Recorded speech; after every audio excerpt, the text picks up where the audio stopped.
Molitva je odnos. Molitva je odnos.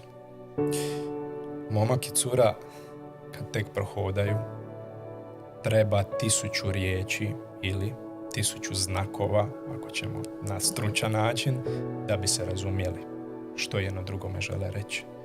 Nakon par godina toliko se dobro poznaju da je dovoljno da se pogledaju, već se razumiju. Tako i s dragim Bogom. Znači, ako njegujemo molitveni život, znaćemo kad je nešto Božji znak, kad nije Božji znak, jer smo bliski smo s njim i to razumijemo. Tako da, jako dobro pitanje, zato što danas nešto ti se slučajno dogodi, nemam pojma šta, on malo znak Božji, treba jako paziti na to, zato što mislim i Sotona isto tako djeluje i to razlučivanje duhova je jako bitno. Nikad ne uzimati znak izoliran od drugih. Uvijek kako se nešto dogodi, gleda ima li još neki drugih naznaka za tu stvar istu i najbitnije, donesi to pred Boga u molitvu. Znači, može se dogoditi neki, ajmo reći, svjetovni znak i to sve, ali donesi ga pred Boga u osobnu molitvu i reci: Bože, možda je to tvoj znak, ako je, potvrdi mi ga.